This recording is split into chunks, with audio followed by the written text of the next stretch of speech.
Hi, BFS teachers, and thank you for watching this video, the second of our orientation videos looking at common language as we implement our curricular structure. And the reason why we need to do this is to clear up any misunderstandings of terminology that we've been using in our prior video. So we're going to cover what we define at our school as standards, as enduring understandings, as essential questions, as knowledge and skills. So those are the terms that are going to be defined here. And we're going to be looking at examples of enduring understandings and essential questions. And more importantly, what are not examples of enduring understandings and essential questions. Again, if you have any particular questions for me, please email me, reach out to me. I'm happy to discuss anything that you need clarification on here. Okay, let's get started. So first, let's talk about what we define at BFS as standards. When we talk about the standards that need to be in stage one, those are the federally, because again, we use Common Core standards, Aero standards, NGSS standards, nationally created standards. We do not use state standards at our school. These are the federally created skills and knowledge that we want students to master. So those are the end goals that we have in our units, whether that is a particular skill of writing or analyzing mathematical data, whether that is in terms of Aero standards, content acquisition of different topics. These are the end goals that we have not defined, but federal systems have defined. And this is what prepares our students to enter top universities in the world. Again, part of our mission at BFS. We use high quality, high skill standards so that our students are prepared for those universities. Now, we've used in our prior video and even a few times in this video the word to master something, to demonstrate mastery of learning. Mastery is just an interchangeable word for understanding that's used in the understanding by design terminology. So we're going to define mastery, or if we say understanding, is the ability to make meaning of learning. That means you've internalized that knowledge. That means you have had multiple chances to demonstrate learning and internalizing those standards in our units. And it has to transfer. Students have to transfer that learning process, which means they need to do it in a new context. The difference is, and I've said this before, I can ask someone, oh, how do you make a particular recipe? Let's say lasagna. And there's a difference between saying, do you know how to make lasagna, and can you actually make a lasagna? It's the difference between saying, do you know how to make cooking stock, and can you make cooking stock? It's the difference of saying, do you know how certain ingredients and flavors go well together? And if I give you a number of different ingredients, can you do it? In a more practical application for ourselves, it's the difference between knowing I know how to say hello in Korean and being able to actually greet someone in a real life context.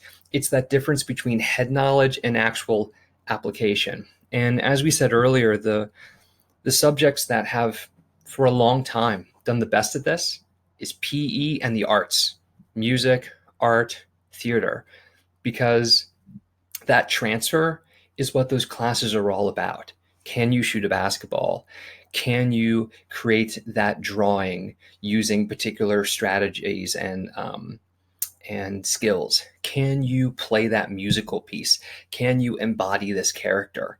So the arts have actually been doing this for a long time, and we in the more traditional disciplines are trying to catch up to the great work that they've already been doing. Now, one thing that's really important, and I want to emphasize this, in order to achieve mastery over something, students need several cycles of formative assessment. That means that we explicitly need to formatively assess those standards, and we need to give feedback on that multiple times so that students can, as we said in our last video, hit the target that we are holding. Now that's going to play into a future video when we talk about how to create these stage 1 UBDs. And we're going to be looking at 2 ways to do that, and both include thinking about how long it actually takes for a student to demonstrate mastery over a particular standard, show their learning process, show their understanding.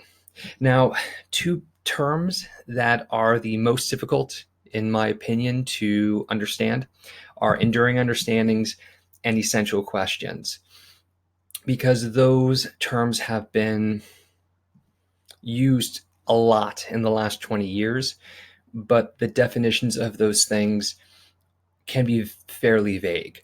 So enduring understandings for our school at BFS, we are saying that enduring understandings are full sentence generalizations specifying what we want students to come to understand about the unit. Now, I'm not going to read off the bullet points below this, but I would suggest pausing the video and just reading through these bullet points. I just want to highlight 1 or 2 things that can clarify what those enduring understandings are. The first thing is enduring understandings answer the why question of learning. Why are we doing this? Why am I trying to show understanding on this particular learning standard? It's what we all said when we were at school when we were 7 and we raised our hand for a class we didn't like and asked our teacher, why are we learning this? That's really what an enduring understanding is. It helps us justify to our students why what we're doing is important. And something that is also important about enduring understandings is that they go beyond the time that we spend with our students.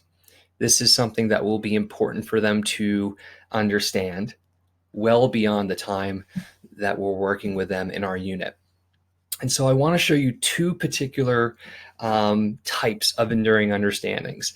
The ones on the left here are examples of what enduring understandings are not, and this column shows you what enduring understandings are. And if you look, each number is on the same discipline and topic. So you'll see how you can take, let's say, a mathematical enduring understanding that is incorrect and what a correct enduring understanding would be. So I'd like you to just take a minute and pause the video, and you can read through these, especially look at the ones that are, if you're a middle or high school teacher, are more appropriate for your discipline. But I do just want to emphasize a few things as you're looking at these.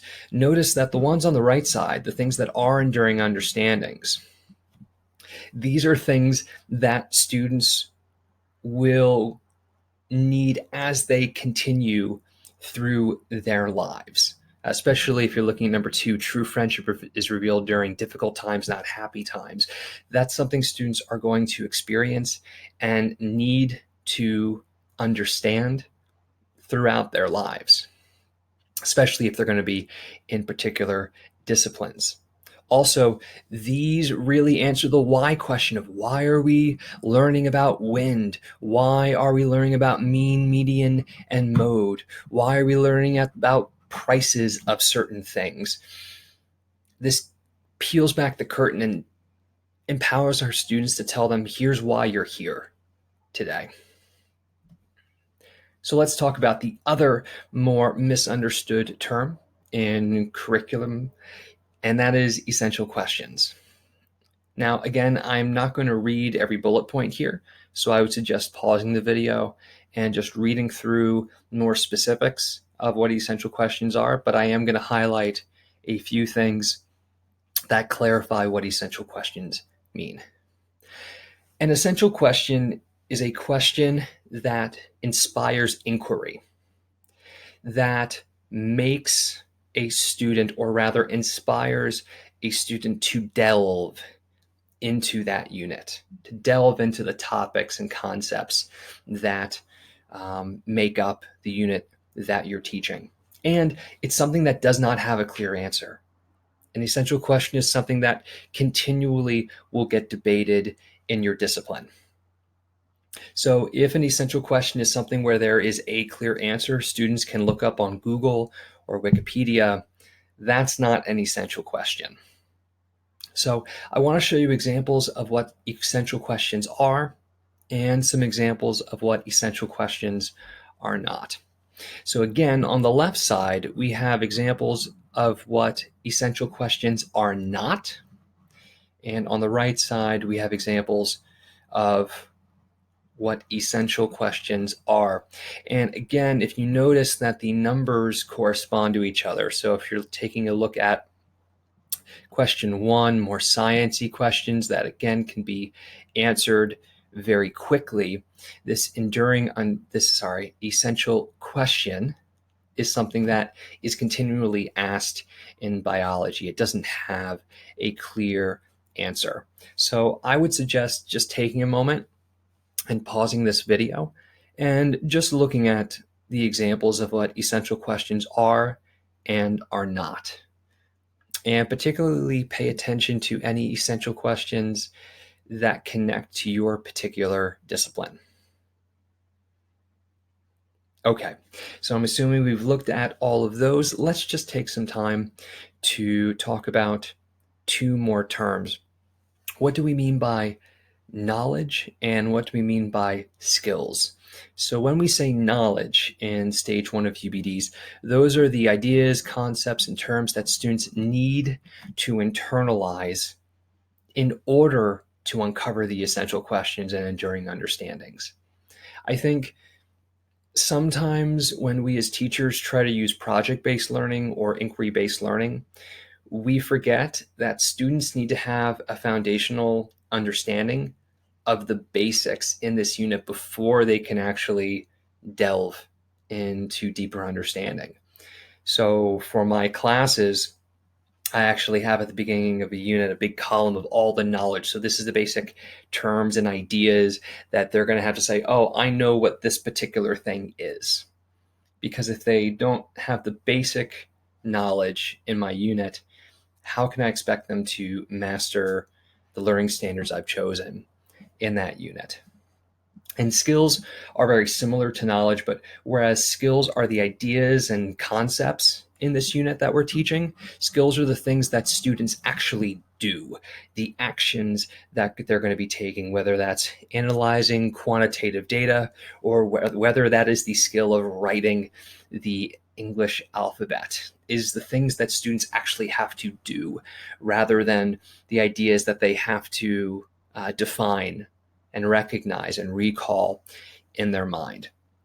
Now, in terms of how these particular things can be very useful in a classroom, one really great way to use enduring understandings is after you feel like you have addressed over a series of lessons an enduring understanding, you can ask students, hey, what do you think our enduring understanding is? Why do you think we were learning this in class? Essential questions are really, really good do nows and closure activities. You can start off a class or a series of classes with an essential question. Get students interested in investigating the topics or the standards that you're assessing in our unit. And knowledge and skills is something I actually make a slide for all of my classes called a KUD slide, knowledge, understanding, and do.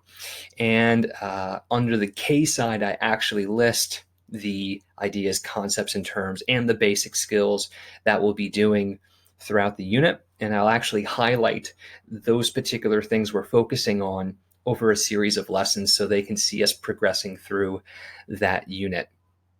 So those are different ways that knowledge, skills, enduring understandings, and essential questions cannot only be written in our UBD curricular structure, but also how we can use those things in our classes to make sure our students are demonstrating mastery over those standards we've selected in our unit. So that really ends this particular look defining the important terms that we'll be using over the next 3 years in our curricular plan. If you have any questions, again, please feel free to reach out, and I'm happy to answer any questions that you have. Have a great day.